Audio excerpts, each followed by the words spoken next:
নমস্কার বন্ধুরা, আজ সন্ধ্যাবেলা স্ন্যাক্স হিসেবে চা বা কফির সাথে খাওয়ার জন্য আমি তৈরি করব পেঁয়াজ পকোড়া।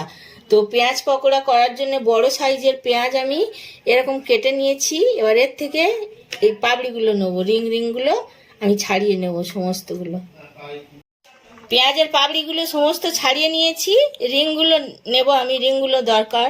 আর দরকার আমার লেসের প্যাকেট থেকে লেসগুলো আমি খুলে দিচ্ছি।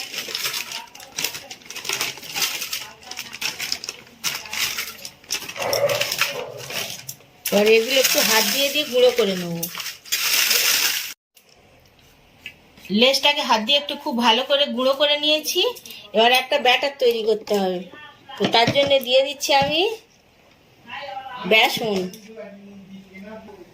4 চামচ বেসন দিয়েছি। আর কর্নফ্লাওয়ার দেব,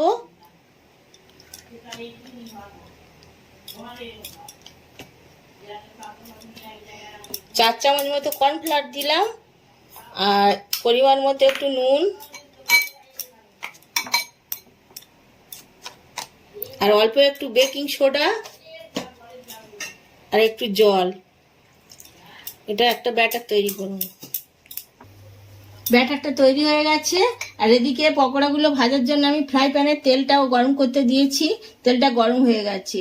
এবারে একটা করে পেঁয়াজের পাপড়ি আমি বেসনের গোলায় চোবাবো, আর এই লেসের গুঁড়ো থেকে ডুবিয়ে ডুবিয়ে এরকমভাবে ভাজবো। একবার করে এতে চোবাবো, একবার করে এতে চোবাবো।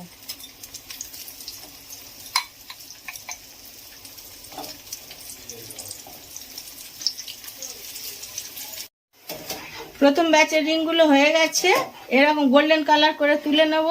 আর বাকি যেগুলো আছে সেগুলো সব এরকম ভাবেই ভেজে নেব। বন্ধুরা, তৈরি হয়ে গেছে কুড়কুড়ে মুচমুচে পেঁয়াজের পকোড়া। এই দেখুন কতটা সুন্দর আর কতটা মুচমুচে হয়েছে। আর ভালো লাগলে একটা লাইক করবেন।